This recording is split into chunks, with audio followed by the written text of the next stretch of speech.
Ces trois sphères constituent le monde des émanations, ou monde de la manifestation purement divine, c'est-à-dire renfermant tout le potentiel des mondes situés en dessous.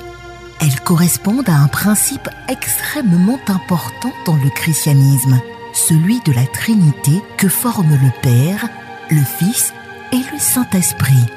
Le Père est la volonté, le Fils est amour, c'est le Christ.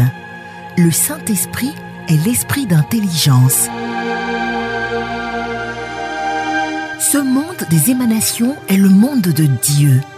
La fréquence vibratoire y est très élevée et rares sont les êtres qui peuvent y résider. Lorsque cette troisième sphère de vie baisse encore son taux vibratoire, il se crée une autre sphère appelée paradis.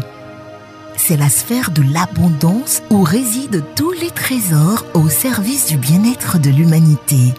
Inscrivons 4 dans cette sphère et appelons-la bonté ou abondance.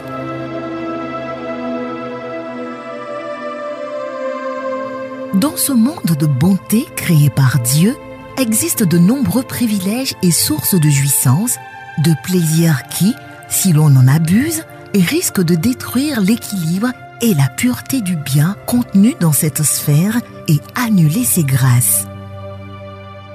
Aussi, faut-il arriver à y instaurer la loi de la sphère 3, restriction et sacrifice, qui permettra une certaine justice. Naît alors une 5e sphère de vie, appelons-la justice et marquons-la 5.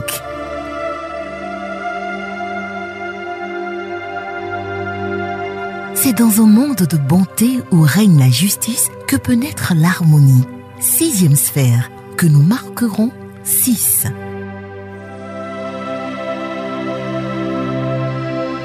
L'harmonie s'exprime par la beauté qui, de son côté, en est le reflet.